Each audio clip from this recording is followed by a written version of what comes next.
we can hear you, sir. Hello? Yes, sir, we can hear you. Hello? Oh, no. My distance is off. Yes, sir, we can hear you, sir. We are answering you in the chat It's box, not off now. loud and clear. Okay. All right. Okay. So thank you very much. Yes, sir.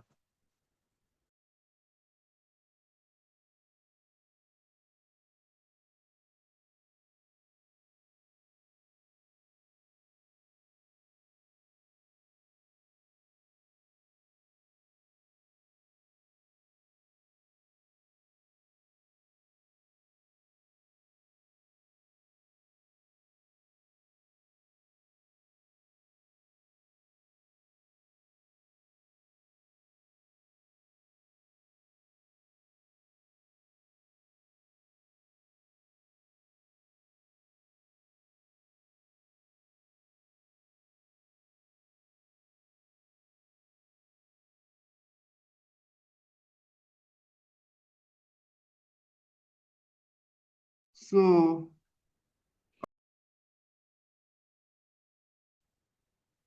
yes, let me share again.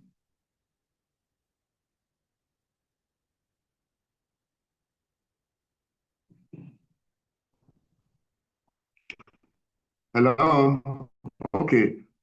So I was saying that every effort is being made to conserve natural resources. Your internet connection is unstable. What should I do? Are you hearing me? Hello? Prof, we can hear you. We can hear you. If you are hearing me, that is fine. Yes, sir. Let me confirm from at least one person. Loud and clear. Okay, all right. So that's fine. Okay, so like I started by saying that everything we are doing yesterday and the other day is to conserve natural resources. We are doing policies. It means that we want to halt indiscriminate either exploitation or management of resources, natural resources. If you are doing governance, it means that we are the interest, the focus is on protecting natural resources from over-exploitation or mismanagement. So what are these things?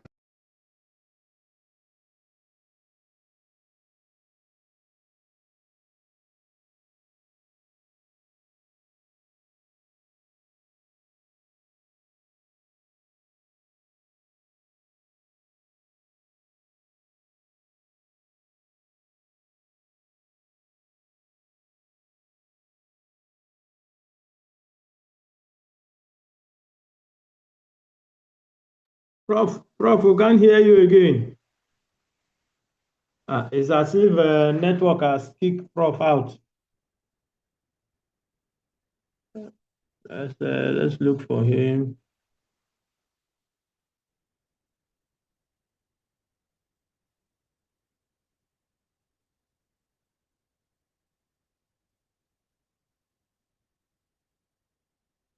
Okay. Sorry, class. Let's wait a bit for Prof to join back.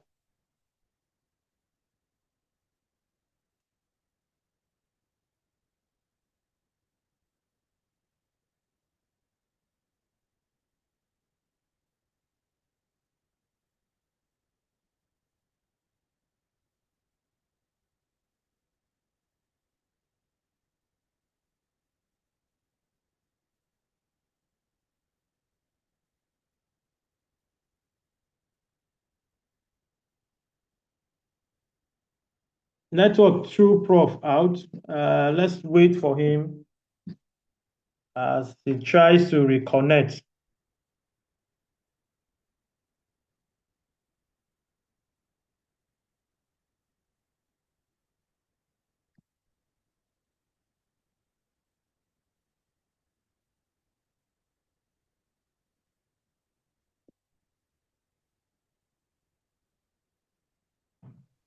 Hello? Yeah, Prof, you are back, sir. Yeah, I am. This thing has started messing up with me again. Okay, so what is natural resources conservation? Natural resources conservation involves the management and preservation of essential natural resources to ensure their continuous availability and protection of the environment quality.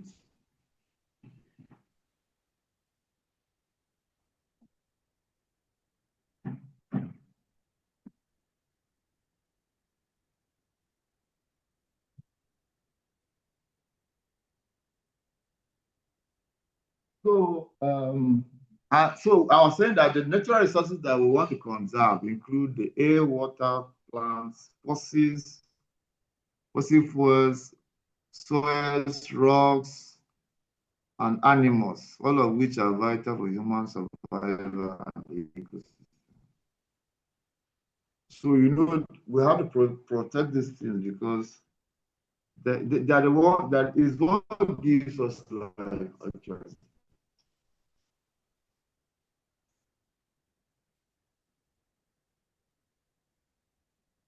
Scope of natural resources conservation. When you embark on natural resources utilization and conservation, you are dealing with sustainable use.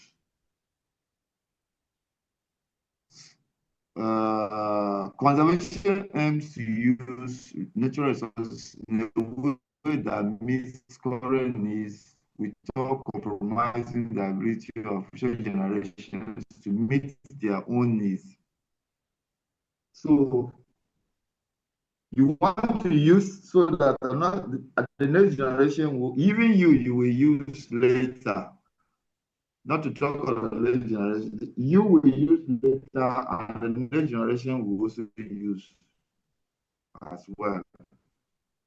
Because if you come and just destroy the resources in the process of utilization, then even when you need the same resources in future, you will not be able to get them. And that affects livelihood. It affects living in itself. The next scope, what we are in resource conservation is protection of the ecosystem. This includes protecting habitats, biodiversity, Prof, and sir. preventing species and diseases. So all of this is covered.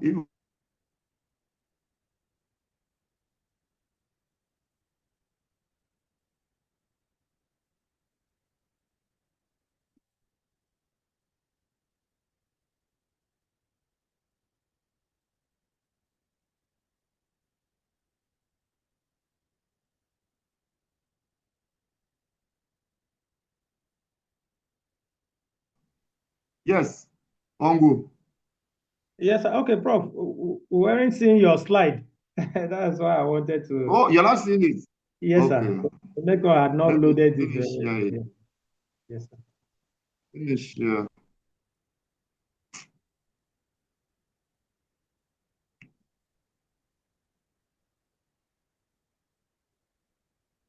Okay. So I think you can see them now. We can see It's it now. We fine. can see it You now. can see Yes, it sir. now. Yes, sir. Okay. So well, I was on protection of ecosystems. This they are telling me my internet is very unstable. So it comes and goes.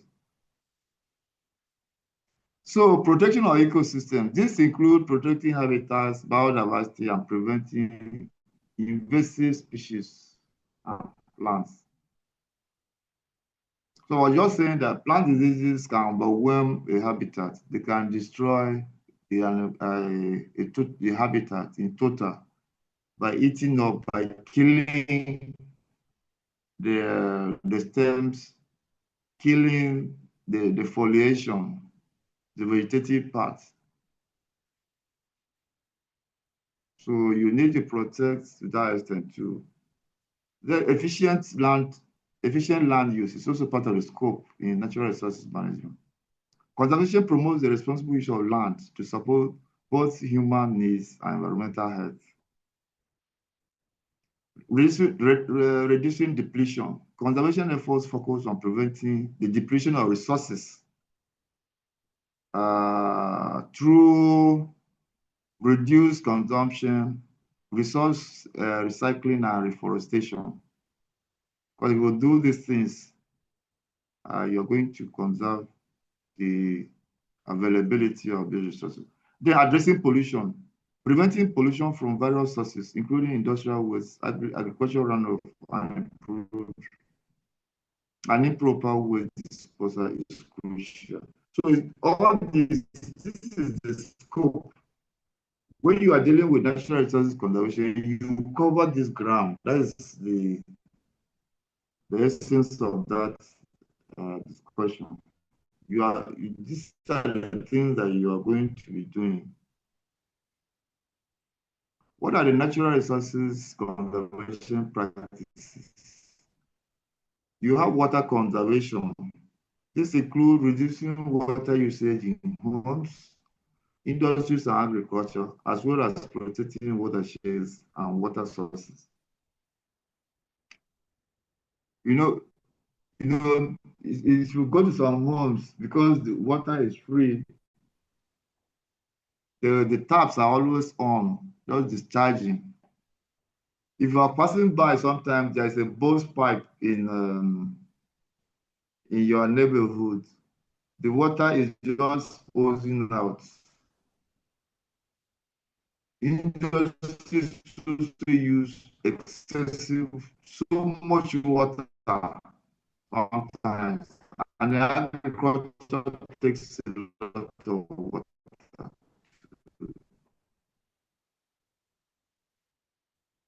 So there is need to protect and to reduce the barriers according to needs to the amount of water that we use in our facilities. There's need to protect watershed areas. Conversion of watershed areas into paddy rice farming is not proper.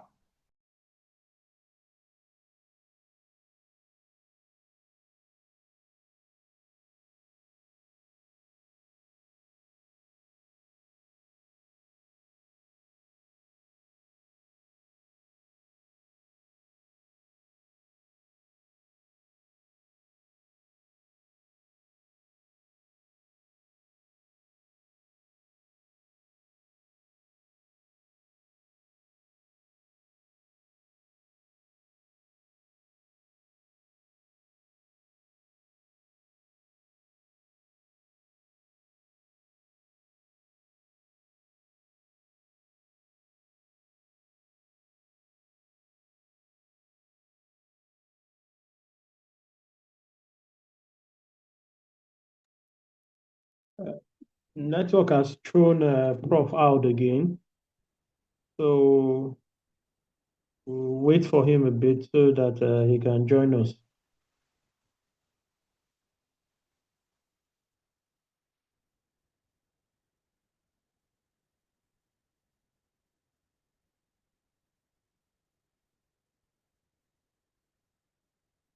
We'll wait for Prof for his network to improve so that he can rejoin us and continue the lecture.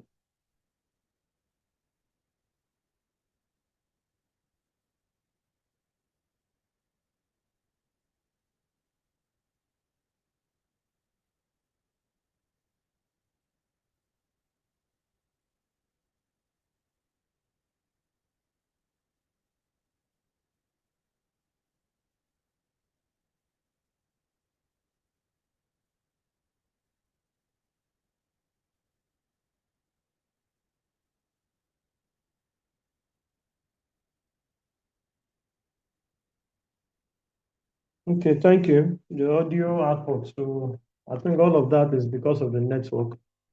If the network improves, the audio will be better. Edna, I see you. We'll tell him if he can switch between MTN and Airtel. That we should turn off our videos. Those are a number of us, I guess our videos are on. That also affects network or data consumption. So if you can off your videos, it will go a long way in helping us. Thank you.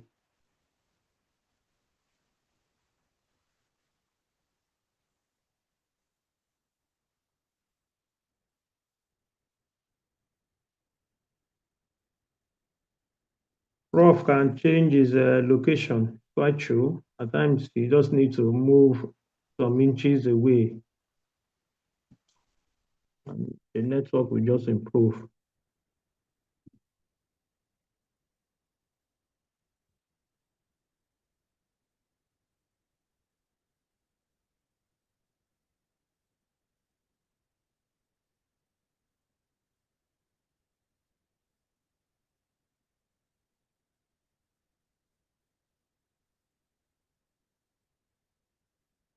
Okay, Prof is back. Prof is back.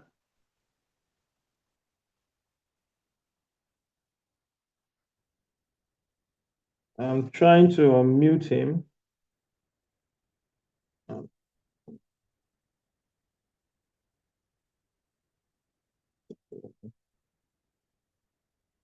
Prof, you can unmute yourself, sir. Okay. Yes, All right. sir. So this I was talking about. We just try and do our best. Internet today is somehow okay. You have so forest conservation is part of the practices. So occasionally you can, your internet is unstable. But, so you can occasionally be involved in protecting forests from deforestation. You are promoting forestry practices and reforestation. All these are natural resources conservation practices. Wildlife conservation. This includes establishing protected areas, controlling hunting and poaching, and preventing habitat loss. And then soil conservation. This involves preventing soil erosion, promoting sustainable agricultural practices, and protecting soil from pollution. If you look at what we were discussing yesterday about policies and governance, environmental policies and governance, it's all about what the policies we want to make is to ensure that we have water uh, good water conservation practices, forest conservation practices, wildlife conservation practices, good wildlife conservation practices, as well as soil conservation practices. If we don't protect these areas, then the policies and the governance is in vain. So all the efforts being made to make policies is to ensure that you conserve water, protect soils, wildlife, and then forest resources, because this is where life support begins. Now, what is the importance of natural restoration? The first is maintenance of ecosystem health. A healthy environment provides various services like clean air, water, pollination, and climate regulation. In some places, in some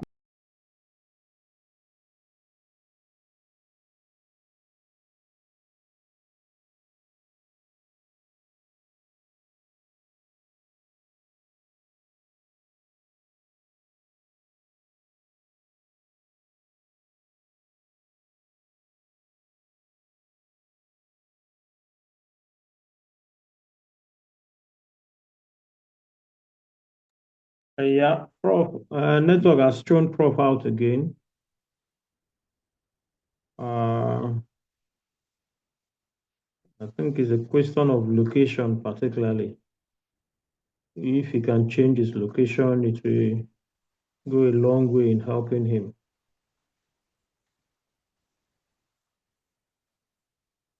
And the second lecturer for this course have asked that we take attendance, and that is why these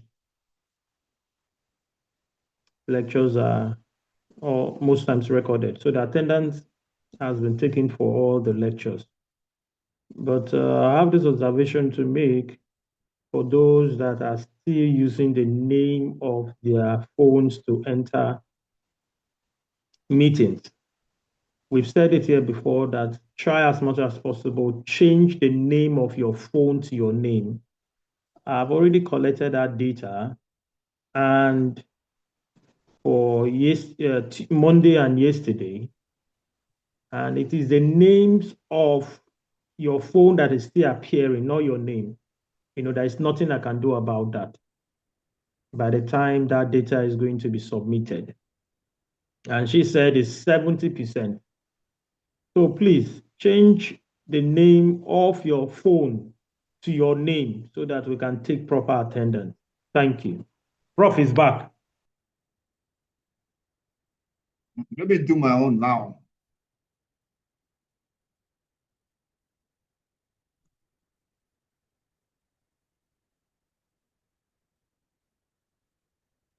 Okay, so yeah, we'll just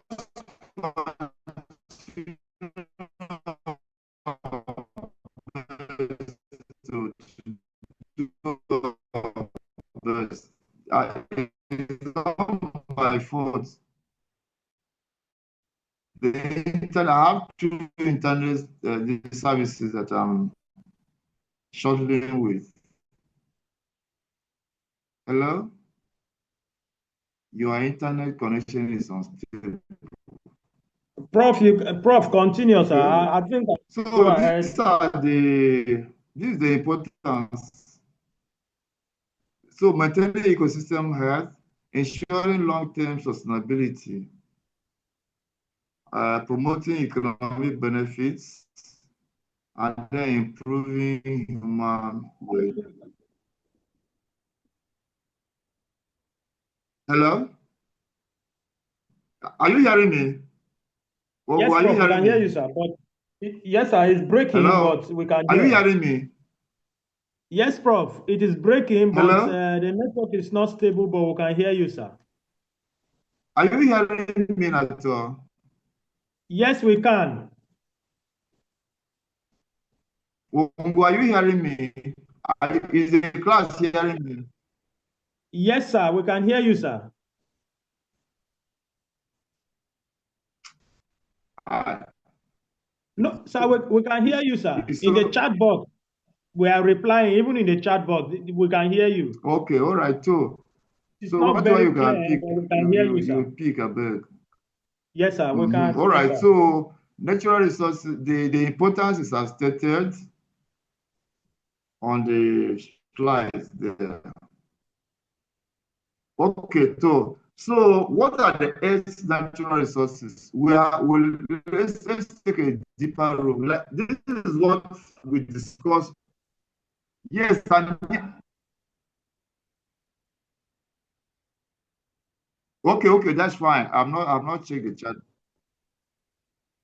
Okay, so that's fine.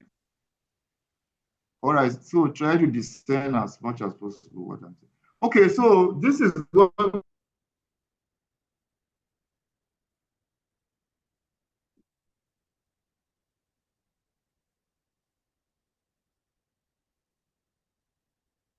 Philomena is the star girl of our class this morning. Iwange Philomena, so shate. Your profile picture is popping up here always.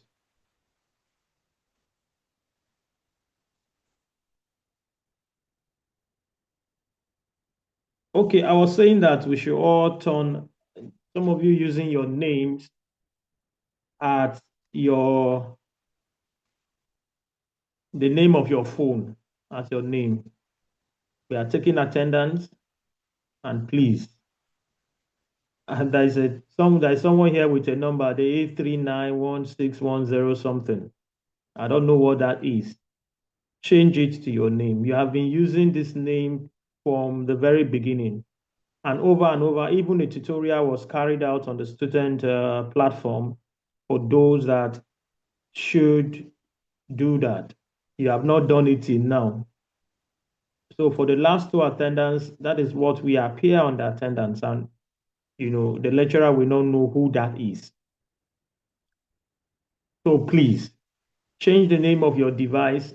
If you have not downloaded Zoom, go to Play Store, download it, and upload your email or do whatever is to be done so that we don't run into the problems of saying, oh, I used to be in your lecture, I used to be in your, and all that. So please, the person that is 839 10, I don't know, please.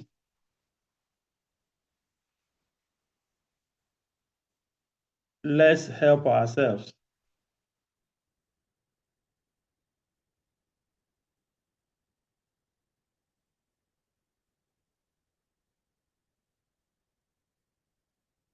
Okay, Prof is back.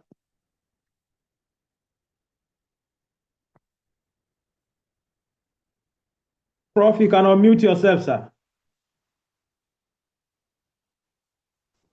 Hi. This I just have to apologize. So, this class Yes, sir. is very boring. This the network providers. You start, you stop, you start, you stop. Telling between Glue and Airtel. Glue and Airtel. But because my internet is not connecting. So it's Glue and Airtel, and still I'm getting this stupidity. Okay, so this is what we discussed on Monday. If you remember the Monday discussion. These are the Earth resources. The Earth resources are the ones that are concerned to us now. Now that we have now moved to another planet, if we go to Mars, we'll be dealing with another set of resources. But now, right now, we are dealing with where there's life. And where there is life, the life region is the biosphere. And if you remember, we talked about this place, the biosphere on Monday. So all the Earth resources are located there. The biosphere is the region of the planet where organisms live. So where life exists is where we are going to. And I will be snappy because we dealt with this thing exactly on Monday. This is the biosphere. It has that. Oh, your internet is unstable. What should I do now? The biosphere has. Sir, we can hear you, sir. Continue, okay. sir. The biosphere. Yes, okay. Is when the thing goes off. That is my worry. If it does like this and goes off. Sir, continue. We can hear you. The atmosphere, the hydrosphere, and the geosphere. The geosphere is also called the lithosphere. This is the rocks, the sand, and all the mines are here. Here is the water. Then this is the atmosphere. So the three of them combine to give to support life. So the biosphere resources, see them. You have the marine organisms, the sea creatures, that is the hydros. These animals live here. You have the birds, they live in the atmosphere. Then the vegetation. The animals also live in the soil, in the ground. And then the dead animals, the carbonates, they return back in the minerals that are stored in them. And the minerals are taken up by vegetation and deposited they are taken back by the roots of vegetation and then deposited on the soil. So when they are deposited, they serve as manure for other plants. And then the plants feed the animals. So the ecosystem revolves like that. So these are the biosphere. The atmosphere has the wind, the water, the soil. If you remember this, we're not supposed to repeat this, but I will just snappily go through it. The atmospheric resources, you have the wind, the water, the sunlight, the gases, and the greenhouse gases as well. The water, we discussed water that day. We even looked at this chart. Most of the water is the oceanic water. Most of the water on Earth is in the seas. 96%, 96.5% is the seas. The total, after the total water budget, global water budget, majority 96% is in the seas. Then you have the fresh water is 2.5. That is, fresh water is the one in the inland. Then other sources is 0.9%.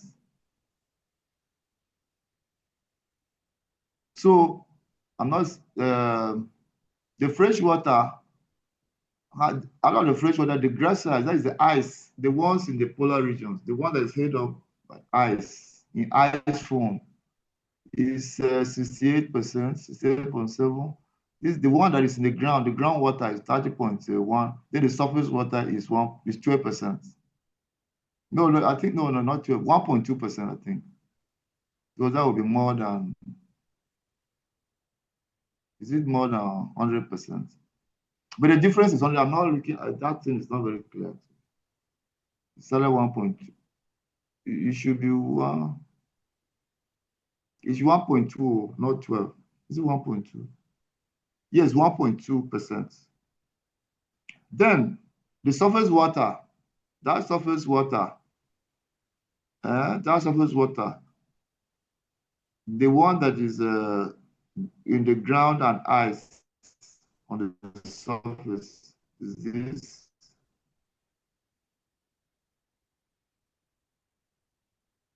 The one in the, what is, the legs is 20 point this. The one in the atmosphere is 3.0. Then the one in living things, including me, animals, and the rest is 0.29. The one that is imbibed by the forest, in the leaves, in the flesh tissues, is 0.09. The one in the swamps is 2.6. Then the one in the soil moisture, even the moisture has some, it retains some, some water. So this is the global water budget. You know that water is now in every tissue at all that's living. Every tissue has water. Your body has water. The leaves have water.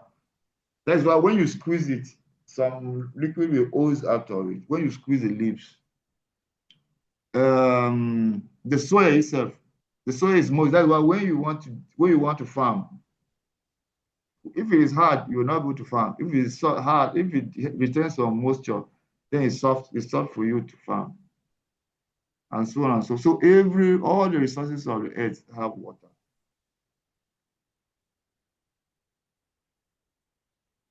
So water must be preserved, must be conserved.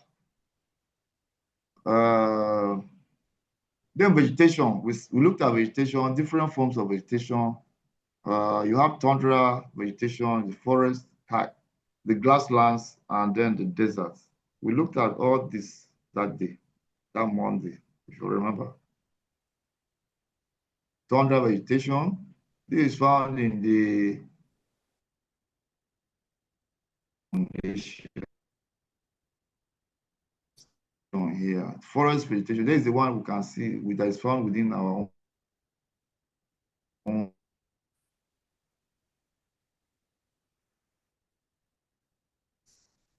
The grasslands, vegetation.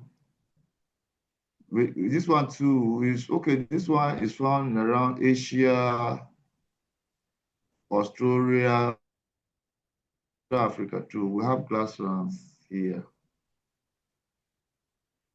The desert vegetation is found very sparse tree population. This thing. Then minerals. Metallic minerals are those that are composed of a metal or a metal alloy, silver, are those chemicals from which no new product can be generated if they are melted. And this includes sand, gravel, limestone, clay, marble. These are non-metals. Gold, silver, copper, and iron. It can occur in alloys. That is combination. You can combine them and get new products. But for sand, no way. For gravel, the same thing. Limestone, clay, and marble. They are just, you cannot get uh, something new from there. Mineral resources are important because they provide us with the raw materials used for buildings, for electronics, and tools. So fossil fuels and uranium provide us with energy and phosphorus for fertilizers. So that is what we did on Monday. So we are not out of place. I remember very well that when I was looking for this document, I remember that I used that part of the document in the new one, in this one we are using today. So we have covered a lot of ground, and we are almost getting to the end. Now, is there any questions so far? Any questions?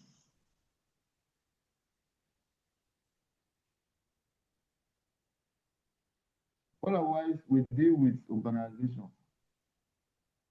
Pongo, you people have questions? Yes, sir. You have questions? I'm just asking whether there is any question. And Anybody if there's any wants question, to ask? just raise your hand up and you'll be granted permission to Yes, speak. yes, because we are moving very fast now. This part that I took, we took it on Monday, if you remember. Yes, sir. So we have done that. We have done justice to it. This is the third day. The next thing we are supposed to do is urbanization and the environment. Urbanization has significant environmental impacts, both positive and negative. While cities can offer improved environmental standards and reduce pollution through innovations, rapid urbanization also leads to increased pollution, resource depletion, and habitat loss. These effects can manifest at local, regional, and global scales, requiring careful planning and management for sustainable urban development. No doubt about that. Once there's urbanization, know that the forest community, the forest environment, and other natural life forms around the environment will keep depleting. The expansion keep depleting the forest resources. If you look at all the cities that we are operating, most of them were forested areas. So urbanization brings a lot of harm sometimes to the environment. In most cases, really. Look at this. Look at this is almost a built-up environment. It's extending into the sea, just like what is happening in Lagos. They are reclaiming the sea, the ocean, to build. Now I learned that they are demolishing Makoko, which was a floating city, just like our Venice. It's our local Venice here. They are demolishing it to stand field and start development. This is similar to what is going on there. Look at this. The second, where my cursor is showing, the skies have become blue. I mean, it's as if there is so much soot in the atmosphere because of all manner of um, of gaseous discharges, fumes, noise, pollutants, all manner of things that are discharged from cities. There are different industries, different things that are taking place, and each of them has its own consequential environmental discharges. Refinery is either a refinery or an industrial city. The same thing here is about built environment. There is some tree retention, retention of some trees, but mainly in the main, everywhere is built up. The same thing here. So in this kind of situation, the whole city has become white. Mhm.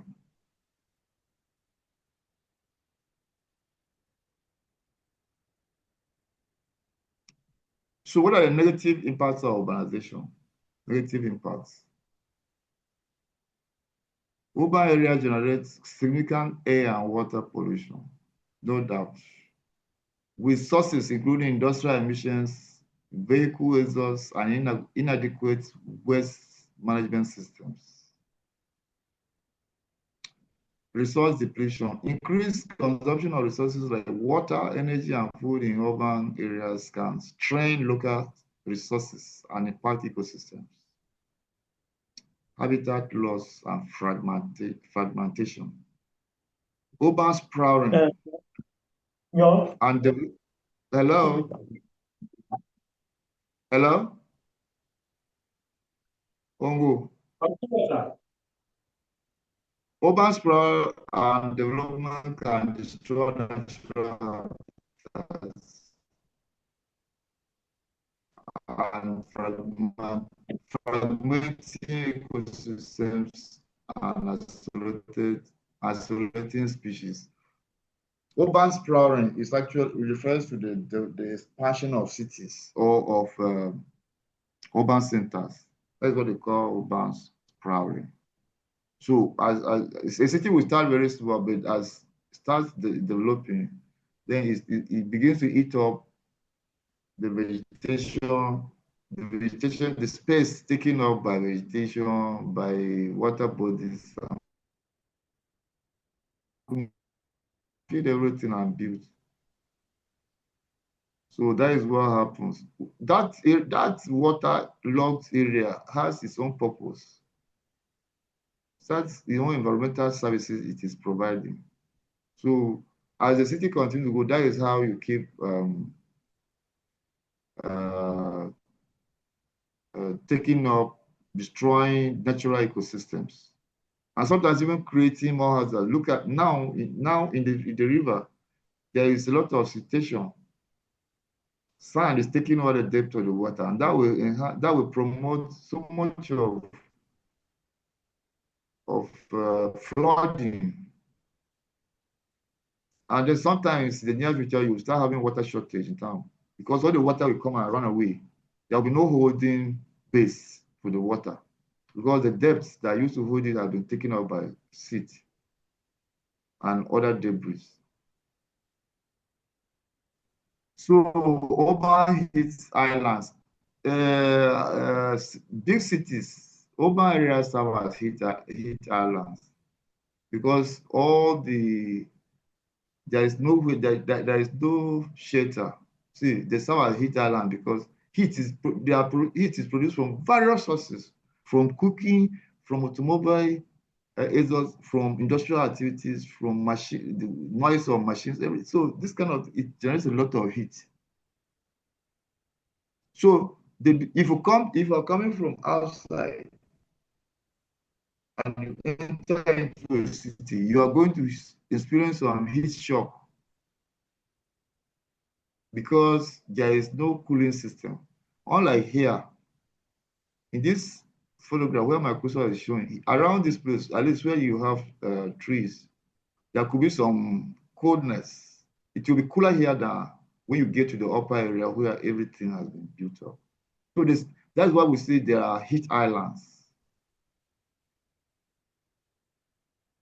There are heat islands. Cities serve as heat islands because you just run into a pool of heat. Because of the impervious surfaces, every surface has been jammed. It's either tarred roads or you have impervious homes. I mean, surfaces in your homes where there'll be no population. Population is impeded because of what they do these days.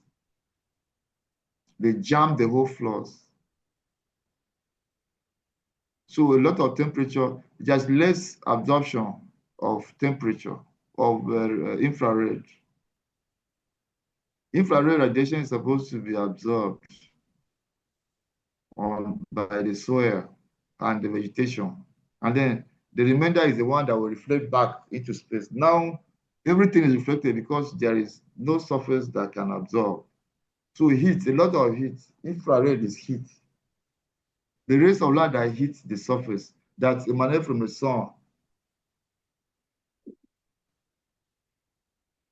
there are infrared. The ones that hit the surface of the earth and reflect are infrared, are heat waves. So they are supposed to, the heat, because of the heat component, they are supposed to return on the surface of the earth. That's why when the sun is so very hot and you put your leg, you remove your leg. In those days that we used to go to primary school, we never used to have sand or this thing. And we are using our leg or our feet directly on the ground to walk. In the afternoons, we'll be moving on a dry vegetation by the roadside because of the heat. The soil is supposed to absorb infrared.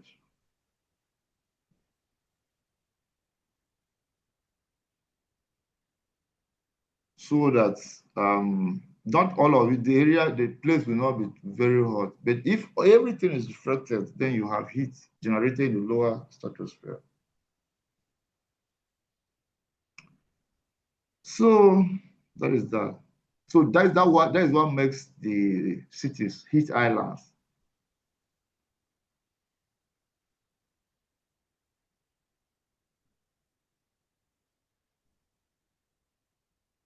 So then this consequential issue of environmental justice. The negative environmental impacts of organization disproportionately affect marginalized communities, often leading to inequities in access to clean air, water, and green space. You see, this is about environmental justice, and we are going to be dealing with that very soon. Now, it's as if this the pollution or the effect of this urbanization should have been stopped with the urban cities. Unfortunately, because of the movement of the heat waves, I mean the air waves, the winds rather, the heat from urban cities goes to affect, it goes to to affect neighboring communities and sometimes even very far away communities. It goes to warm communities that are close or even very far away, depending on where the wind can reach over some period of time. So the heat islands now extends to even remote areas. You see, the pollution from the urban areas extends to rural areas because of the movement of the wind. If you have a lot of soot from or fumes generated through some industrial activity in the city, the communities around the area will also have the effect. So why is the justice about it? because some people are disproportionately affected. They are not causing, but they are affected. They are not causing the pollution, but they are being affected by the pollution. It's just like communities around Benue Cement area. If the fumes, if the cement fumes are blowing, the wind will blow it down to the downstream communities. The same thing with the effluents, the liquid effluents. It will flow down to downstream streams and pollute those streams. So if cattle, if animals go to drink from those streams, then you come and eat of the animal later. The effect transfers into you. Various health infirmities. So the environmental justice issues are associated with the negative impact of urbanization because of the disproportionate effect on downstream communities of pollution from industrial areas. So what are the benefits though? There is improved environmental standard in some cities. So cities can implement advanced infrastructure and technologies to improve air and water quality, waste management, and energy efficiency. Some cities, though, some don't even have a proper governance, environmental governance system. So you cannot talk of advanced. There's some cities that don't even have, I don't know of any city that in my close proximity that has a waste management system. None. So we are talking about best practices. That is where this thing occur. It's hypothetical here. I'm not saying that all cities have advanced infrastructure. Okay, another benefit could be innovation and green technologies. Urban areas can serve as hubs of innovation in sustainable technologies and practices such as renewable energy, smart green systems, and green building designs. Yes, that is where the systems are working. Another benefit could be sustainable urban planning. Strategic urban planning can minimize environmental impacts, such as promoting compact development, prioritizing public transit and incorporating green spaces. You know, there are compact development, meaning that a lot of heat can be generated when there's too much proximity between buildings. But when you give space, when there is space, and when you incorporate green areas in your planning, in most cities that were planned with green area spaces, most of the space, the later on governance system took up those green areas and converted them into buildings. So there's a lot of problem with this, with environmental governance. They plan, they set up green areas. Another government will convert the green areas into built environments. Then public transit system.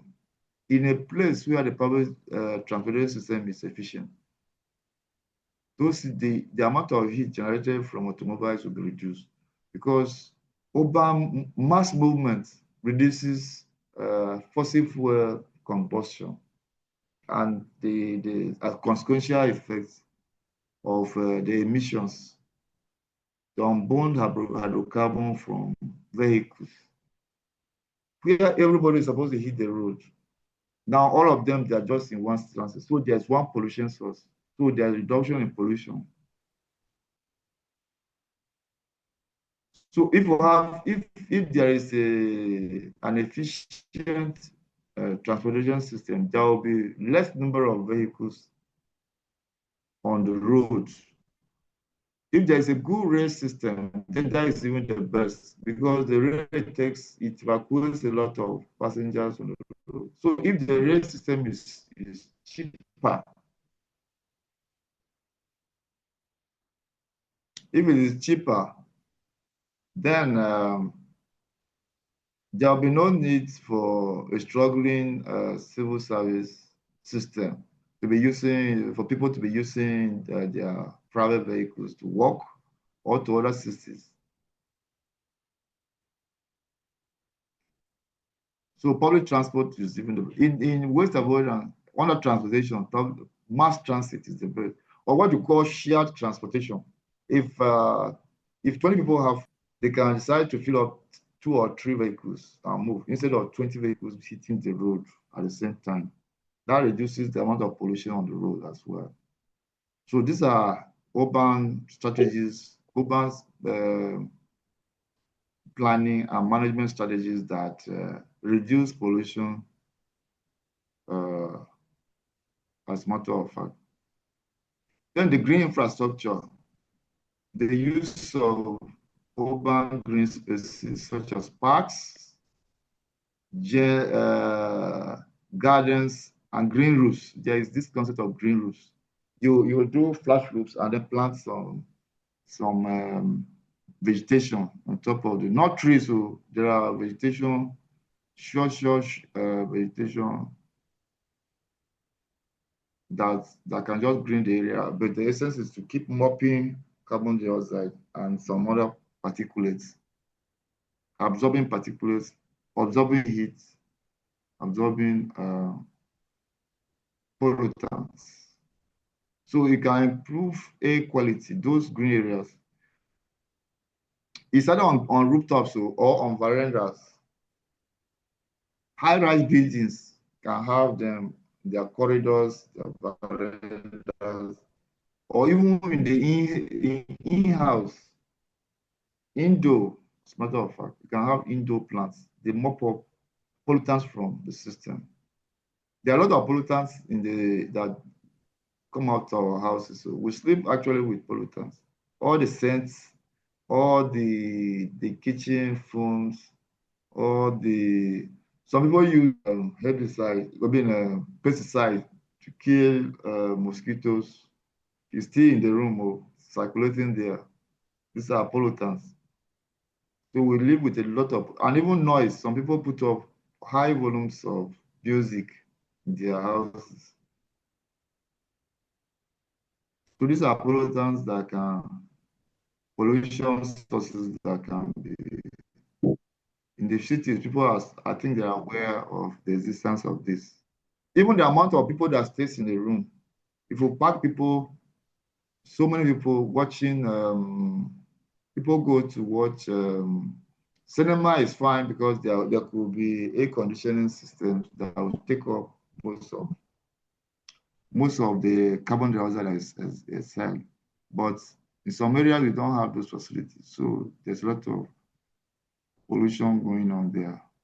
Where you watch football or games, or where you play Bet Niger and some other things, you see there's a lot of human beings are there, but a lot of youth, you see them, they are taking up, they are inhaling carbon dioxide instead of oxygen. It gradually takes on the health. It's a public health issue, actually. Then another potential benefit of urbanization could be public participation and collaboration. By engaging residents and stakeholders in urban planning. So when people like that have knowledge, me and you, that we know the consequence of some actions, we can provide knowledge, we can collaborate with governance structures in order to enhance the quality, environmental quality of urban areas. So, is there any question? Anybody with a question can put up his or her hand. We are gradually grinding to the end of. Yes, James. James, we want to hear from you. Then after that,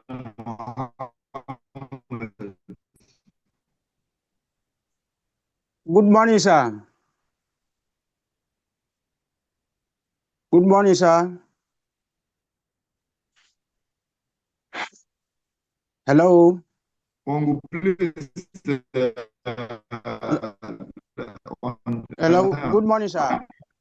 Yeah, good morning, James. Sir, James, thank you you can for your unmute wonder. yourself and speak. Yeah, good Yes, morning, I'm James. speaking. I'm with you.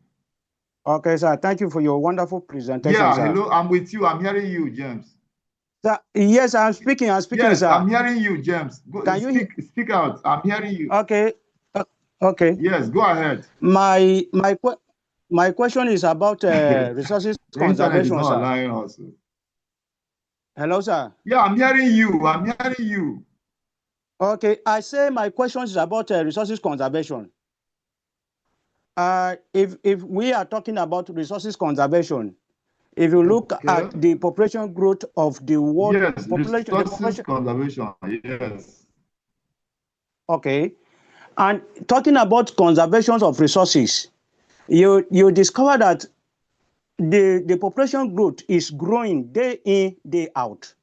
Now, if you go to some other places, they are having problem of space to farm and all this and that. They are having issues of farmland. Now, all this, the resources that have been conserved, they are destroying them in the process of farming. Now, my question is, situation where population is growing day in, day out, and then we're having shortage of areas to farm. How do we conserve those areas that are supposed to be conserved? Okay.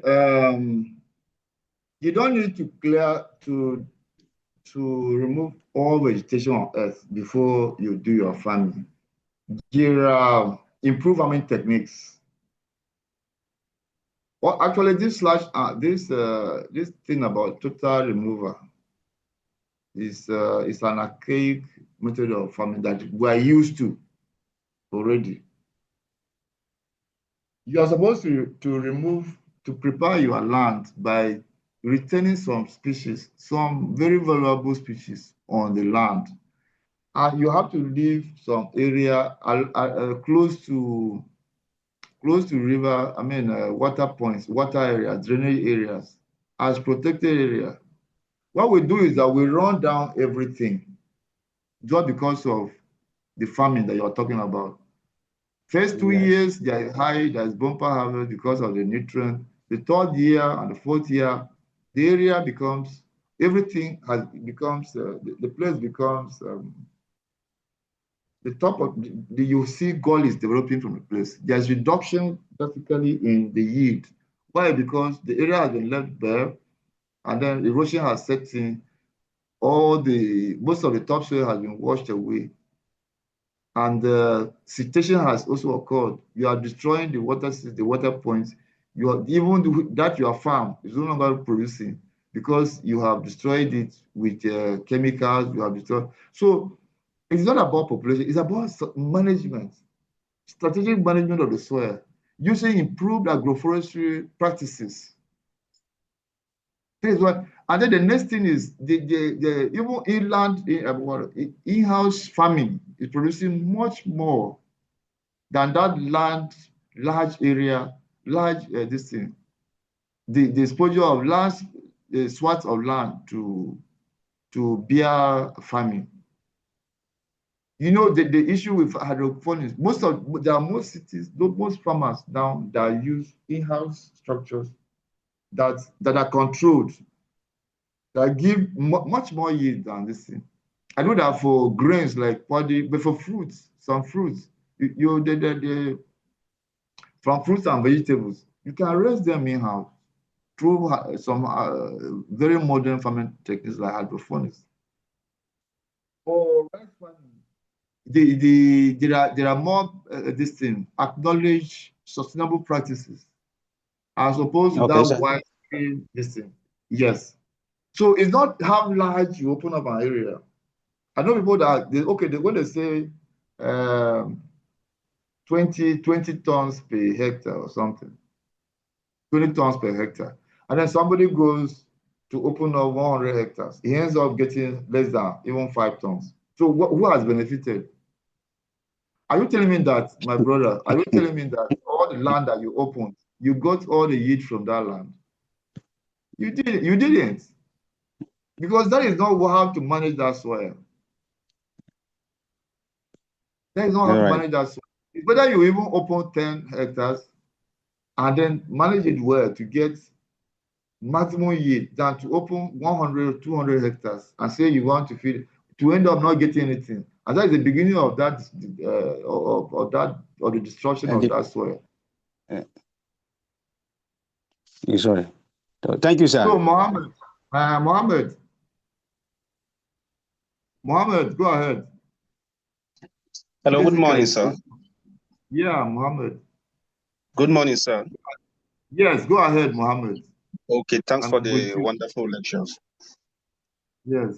My question is part of the 4 main categories of natural resources. I want to give more explanation to fossil fuel with more examples. Okay, fine. Exactly, sir. Go ahead. Okay, sir. Can you hear me? Yeah, very well. Okay, sir. I said part of the 4 categories of natural resources. I want you to give more explanation to fossil fuel with more examples, sir. Okay. Yeah, fine. That's fine. That's fine. Go ahead. Go ahead, Mohammed. I'm hearing you. Okay, sir. Okay, can you hear me clearly, Mohammed said he wants examples of more examples of fossil fuels. Yes, I'm hearing you. I'm hearing you very well. Yes, okay, go sir. ahead. Okay, sir. I need more examples of fossil fuel as part of the natural resources. What I thought you wanted to say. I thought you wanted to give. No. You say you wanted to provide more resources. No, sir. Fossil fuels are okay. There are the resources that we mine from we mine from the ground. The energy that give us energy, like coal, like petroleum, all this petroleum, this thing, crude oil. Let me say crude oil. Those are fossil fuels. Okay, sir. So it's fossil because there are products of carbon, not organic carbon. Okay, sir. Organic carbon is carbonization. It is believed that, like coal, it's believed that these trees that over many years of the coal. If you look at charcoal myself, charcoal is it not from tree? It's Yes, from sir. trees. So even the coal in the ground is believed that many years ago, some trees got burnt. I don't know how true is that. I mean, some trees got buried in the ground, and then they charred, and then they deposited those kind of material and so on and so forth. So there are natural resources that are mined from the ground. So coal is one of them. Then crude oil. Crude oil, what do you hear of crude oil? Crude oil completely is fossil fuels. Crude oil produces a lot of fossil fuels, sorry. So out of crude oil, you can get gasoline, which is petrol. You can get kerosene. You can get aviation fuel. You can get many of these oils, engine oil. You can get, you can even research, you can even gas, including gas. Okay, sir. Natural gas. It's also a fossil. It's also a product of fossil fuel. Gas, this gas that we use, compressed natural gas, and this, all of them are fossil fuels. Unliquefied, All right. They are liquefied. Very good. Yes. Okay. Thank you very much. Jessica. Yes, Jessica. Yes, sir. Good morning, sir, and thank you for your wonderful lecture, sir. Yeah, so my own point, I want to add to what you talked about green areas. We in Abuja here, since 1999 or 1998, we started conserving all the green areas in Abuja through the Abuja Environmental Protection Board. Then subsequently, ministers will come, everybody will bring his own, add and remove. El-Rufai came and restored all the green areas. Now, our present minister, he is now converting the green areas and constructing buildings there, which I believe is going to be very dangerous for Abuja, because when the floods come, water will always find its way, and it's going to cause a lot of flooding. So that's my concern. And I don't know who can reach out to him, because it seems as if he's not ready to listen to anybody. Thank you, sir. It's so bad, though. That is the issue with governance. Everybody comes with his own style. And there is no profession, no science is no longer ruling. That's why people resort to science. Like the professional advice we are given would have served the purpose for making any decision in those areas. But now it is political decisions that overwhelm situations. It's so bad. It's so bad. Maybe another person may come like Erufai now and convert those areas, reconvert again.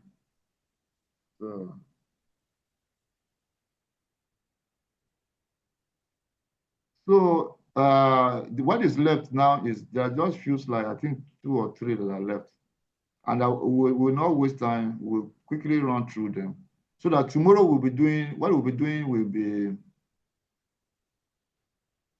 tomorrow will be what we'll come and do.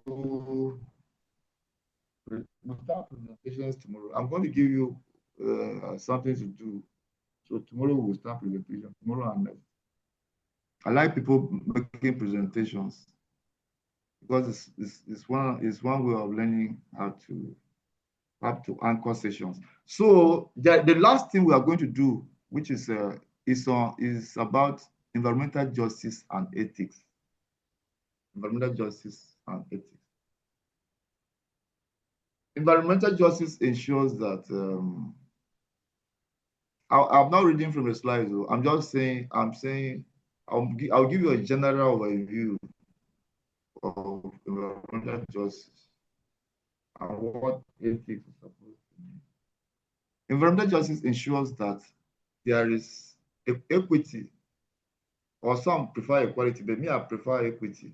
Equity in or fair distribution of resources. Let me say so. Fair distribution of resources, environmental resources for that matter. You see the clean air, the clean water, the soil, the sun, there is free access to clean, unpolluted air, unpolluted water, unpolluted soil for everybody.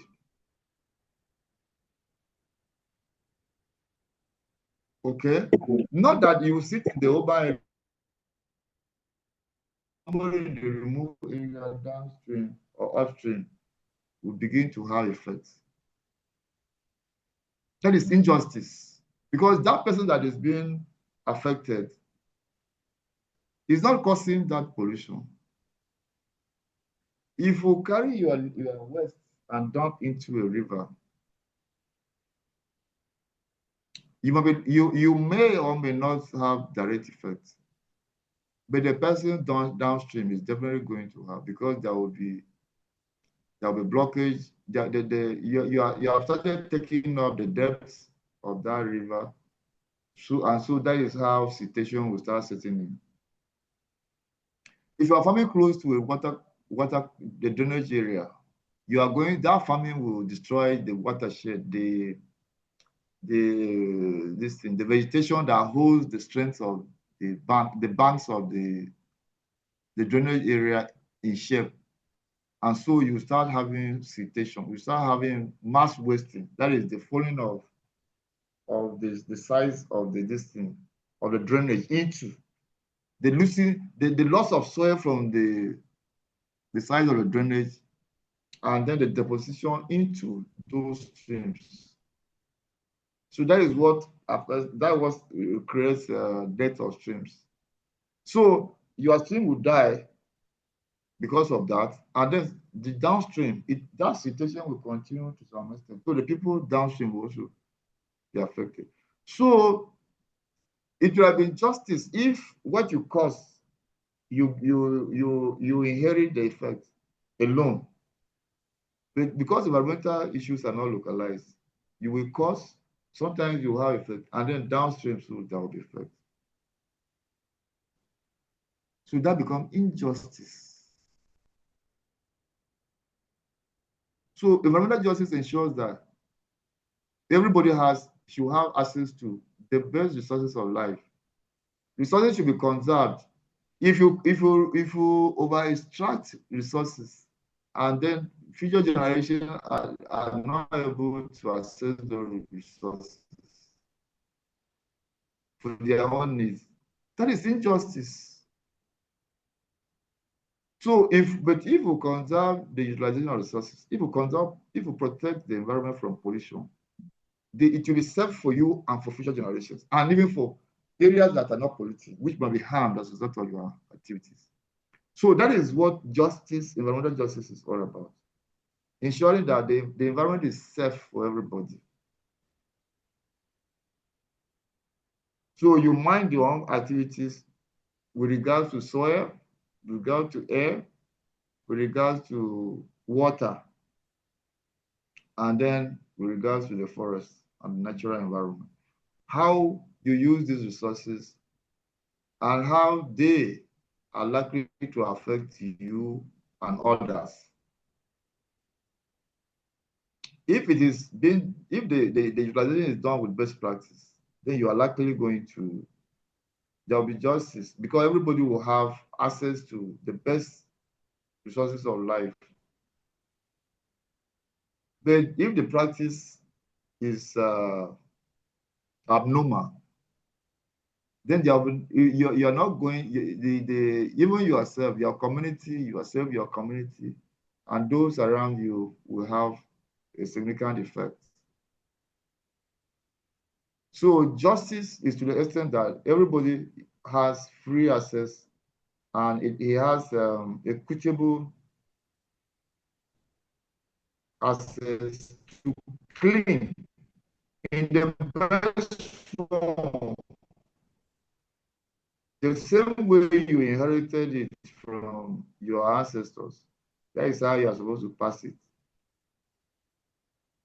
Well, that is environmental justice. Now the ethics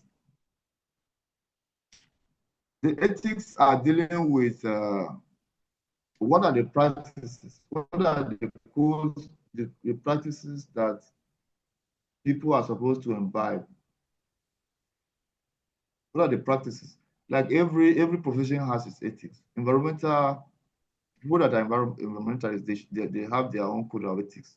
Even sanitation, people that are into sanitation, they have their own code of ethics. Communities are supposed to have the ethics of the communities. In those areas, yesterday somebody was talking about IBM. That is their own, the community, the wildlife in that area. They will allow a forest to fallow for many years. Then one day the community will decide to go in, and anybody that went into the field sanctioned.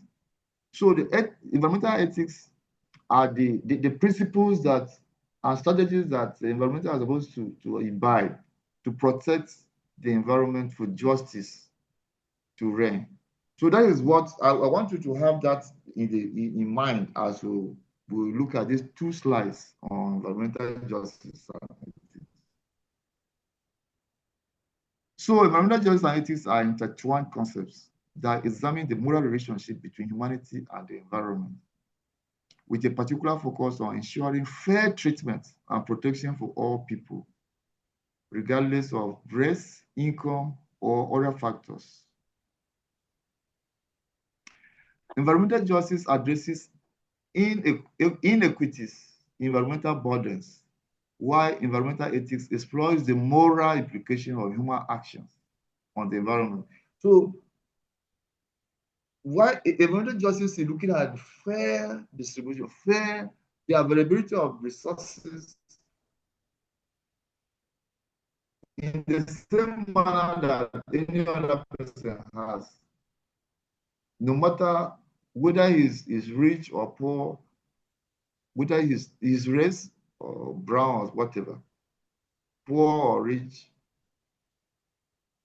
wherever you find yourself, vulnerable or unvulnerable, or vulnerable or not, you should have access to the same resources as any other person has. And then the ethics is dealing with our behaviors the human actions. What is the consequential effect of human action? What are the best practices that we should all have? That's the ethical issue about the thing, because without the ethics, you cannot achieve justice. If people don't have a conscientized way of handling resources, then we are not going to have justice.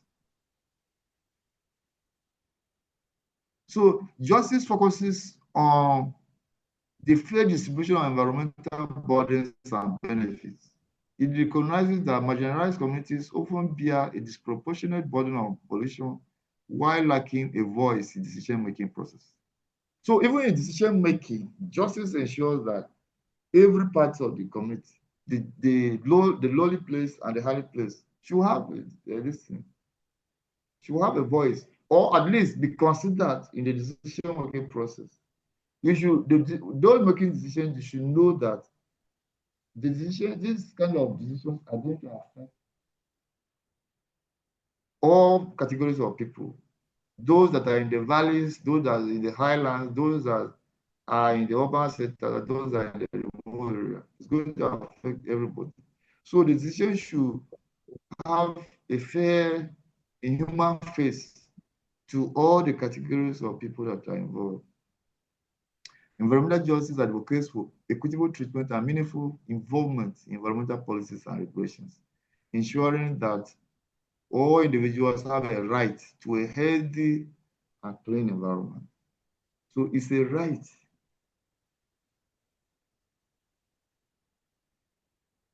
The environmental ethics, this discipline explores the moral relationship between humans and the environment.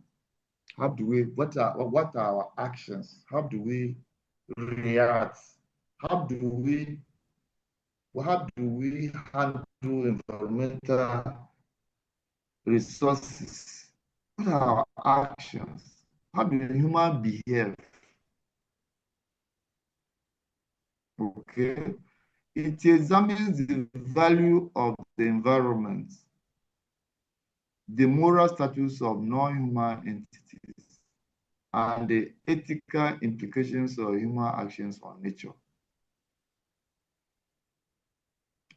The environmental ethics questions the morality of pollution, resource depletion, and the destruction of ecosystems, raising concerns about our responsibility to future generations and the non-human world. So this is all that I've been trying to explain. The ethical behavior, how is it morally done? Or how do we pursue our moral actions if we are just flinging waste around the neighborhood? A good ethical behavior should be that you manage your resources very well. Your waste should be kept somewhere, and that it should be, that should be a system of evacuation and dumping. Maybe after some time you incinerate your waste, or there's a dump site that a waste collector will come and evacuate and then go to treat. Proper human behavior, ethical responses.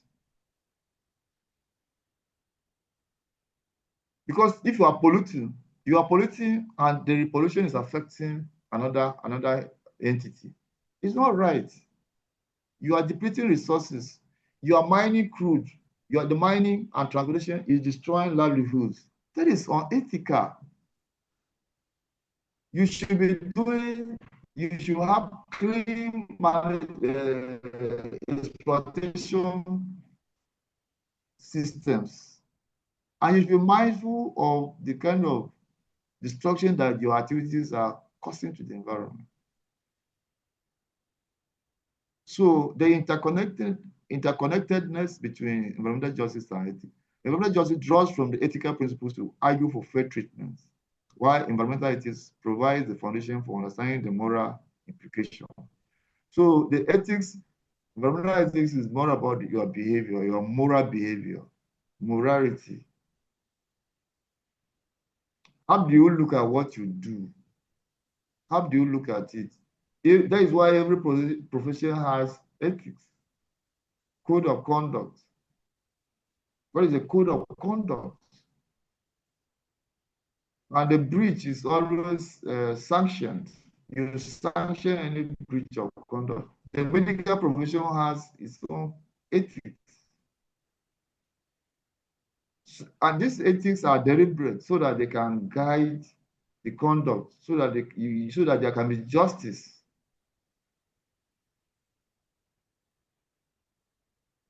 So ethical considerations are crucial in shaping environmental policies and practices, ensuring that they promote sustainability, fairness, and equity. So these are just examples.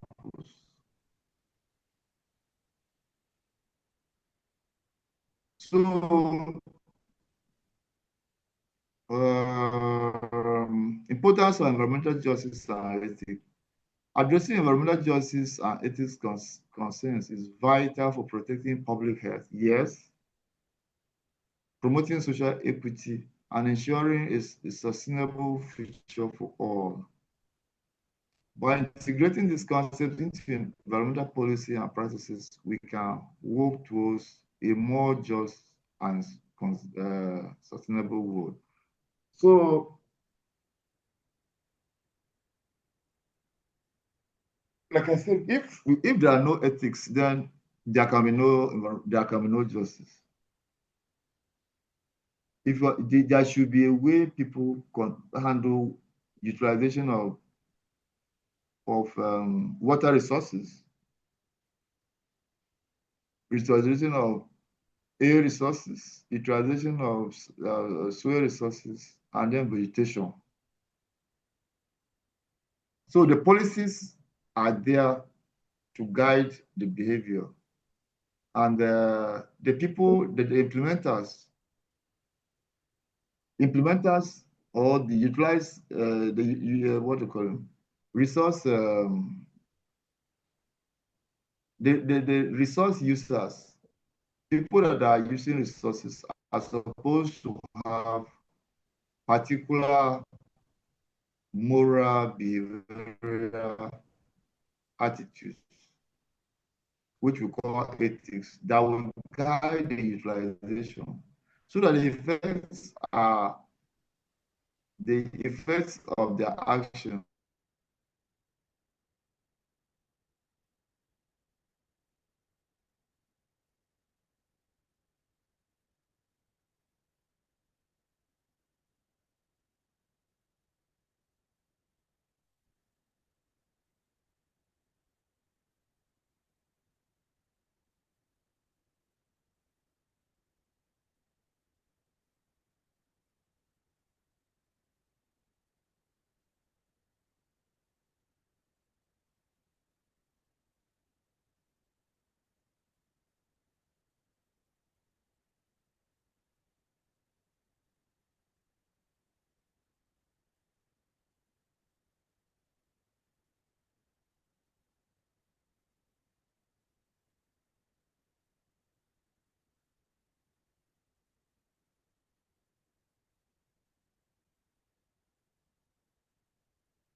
I guess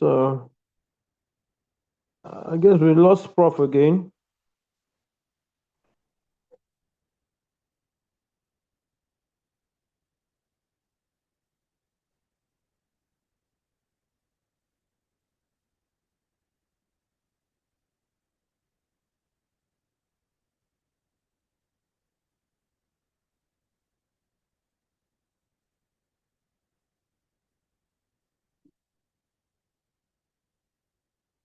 We lost Prof again. I'm trying to look if he comes back up.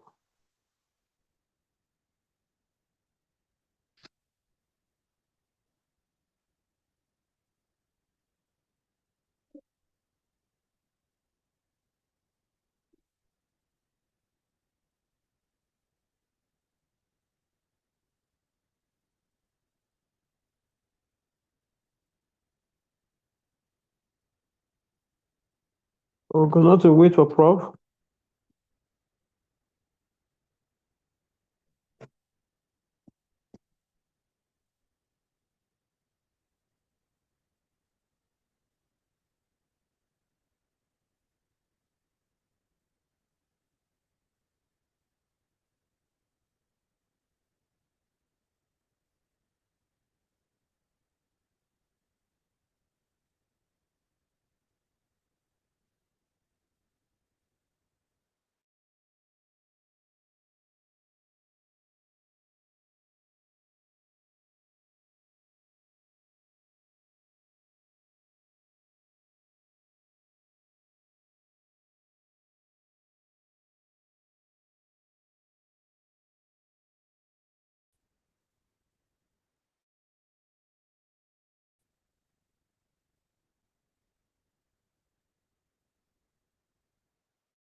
Okay. Let's keep waiting for Prof.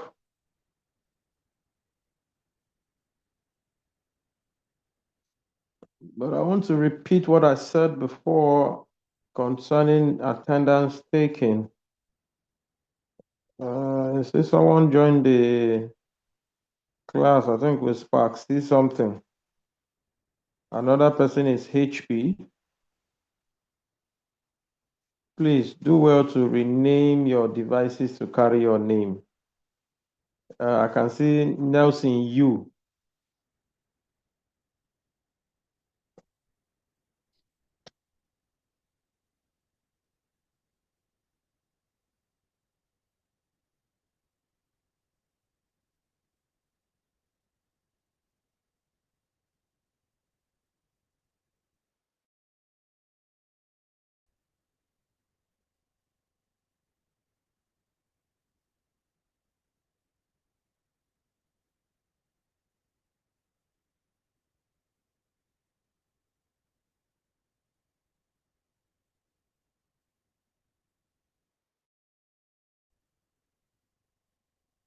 Please try to write your full names.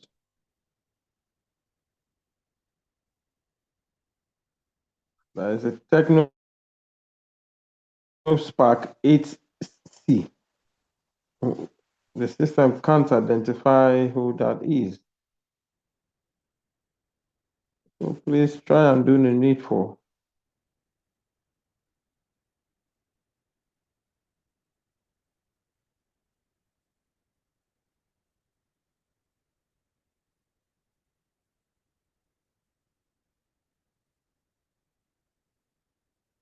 Do the needful, please.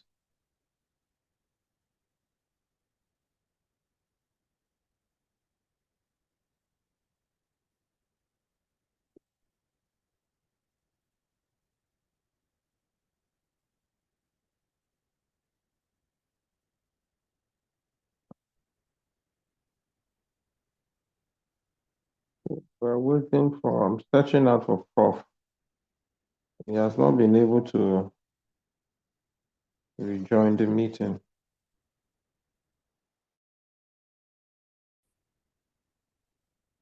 We'll wait for him for a while and he can't join.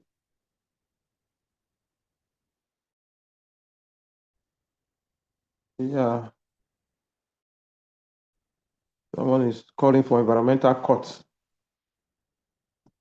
I think those courts are available. They are mobile courts. On sanitation day, you see them working sometimes. Environmental mobile courts that sanction people that don't go out. But it's something that needs to be taken very seriously.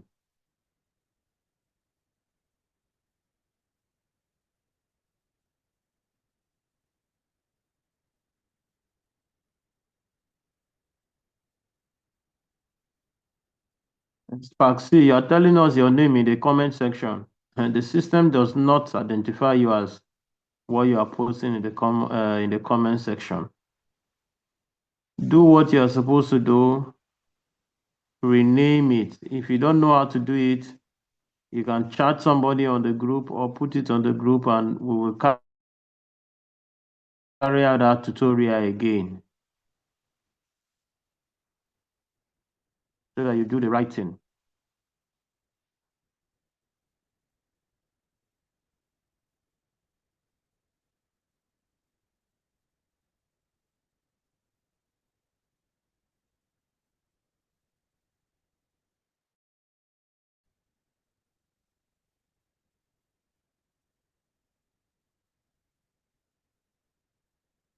Prof is not yet back. Let me try to put a call across to him.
Yes, Prof.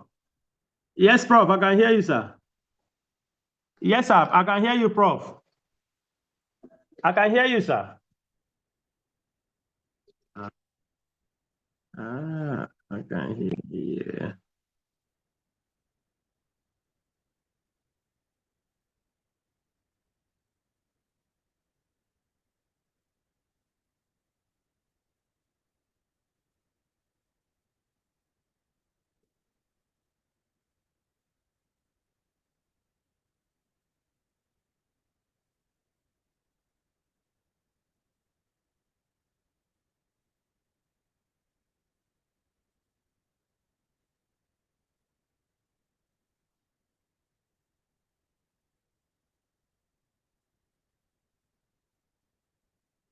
I'm still trying to reach out to Prof.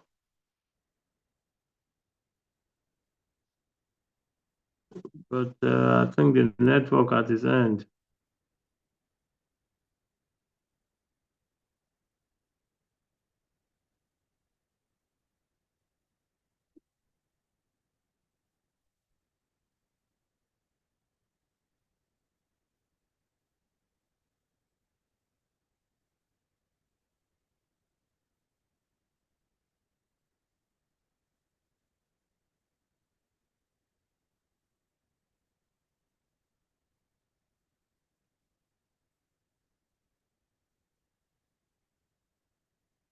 Okay, Prof said he's battling with his network to see that he comes back online.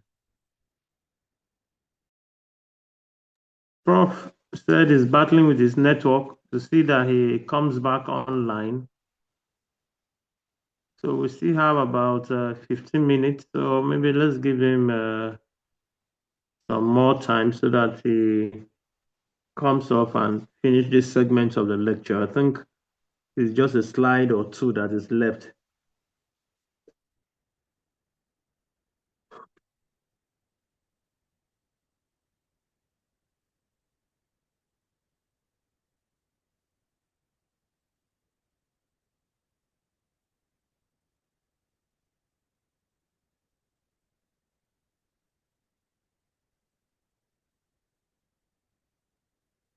So maybe if you have a contribution or something, you could just raise up your hand.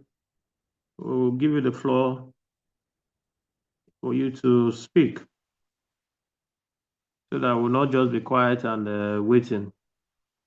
So if you have a significant contribution to what we've studied so far and you want us to also partake of it, or maybe a question, you could just raise up your hand and you'll be granted permission to share with us. Thank you.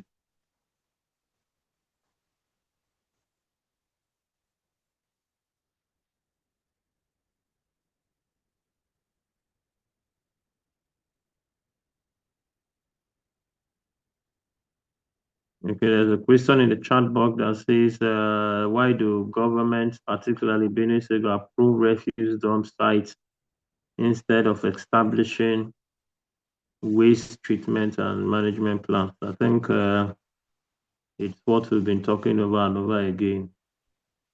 Government commitment to waste management. And that is why we are receiving this training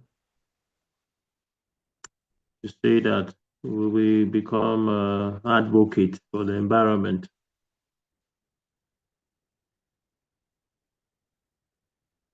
We become advocates for the environment.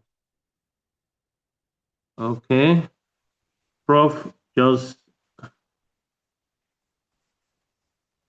okay, sir.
Yeah, there is a Ministry of Environment in Benue State. There is also a Climate Change Council. And I think these are some of the places we can take our advocacy to. As master students of Justin, IPES, we can form ourselves into a critical mass of environmental advocates and send proposals to these organizations or these government institutions. We can also look at laws that relate to the environment and sponsor them to the state assembly, and get someone there that can help us push the bill through his colleagues, because there's a lot of politicking that takes place for a bill to be pushed. Sometimes money even exchange hands. But if we get someone and our advocacy is strong enough, can bring about policy changes too. Some of us are widely traveled. You can look at the bills that relate to the environment, and we'll see how we begin to promulgate those bills and domesticate them in our state.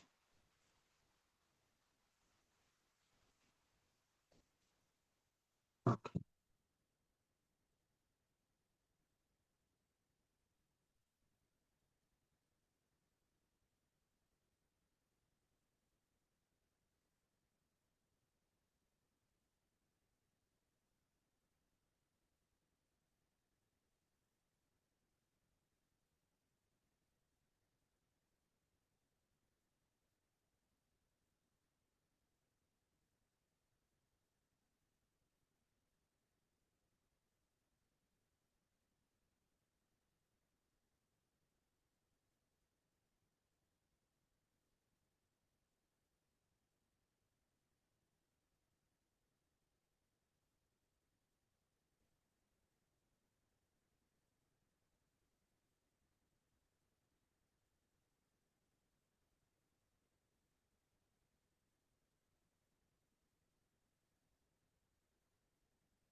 Sorry, I am still.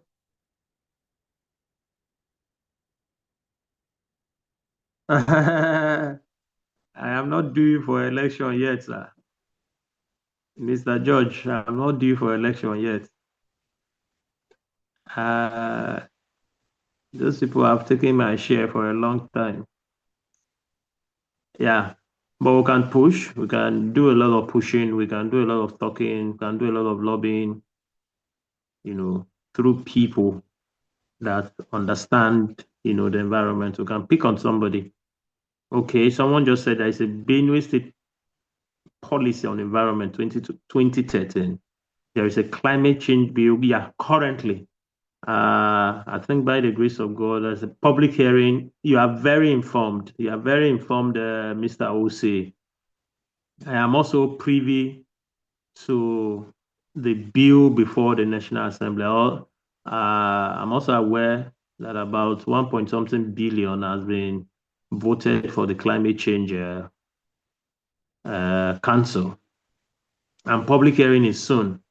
I'm also privy to that. Thank you very much, Mr. Ose. I've been looking out for us to see, because we are very current on some of those issues, and not just for Benue State, for other states too. We can drive to your state to go and do advocacy for your state to also domesticate some of these laws. In one of our projects, that is Ikure, we have SICAP. I don't know what SICAP is now, that are included in the BIMA. I don't know what BIMA is, but I don't know if it is strictly implemented. So can you break down what SICAP is and maybe what BIMAC is for us? I was saying that we can drive to your state. Oh. There is no zoning. That one is true. Let's look for money. We'll look for money, and money demolishes structures like zoning. Zoning, it promotes mediocrity. Zoning promotes mediocrity, and you see somebody that is a mediocre will just come and throw himself up because he has been zoned to my zone. It promotes mediocrity, and it stops those that have capacity to deliver from getting access to leadership. But it's when you have a lot of money, and money plays a lot of role in the politics of every nation. Yes. Okay. Let me see, Prof. I'm trying to reach Prof. Let me see, Prof.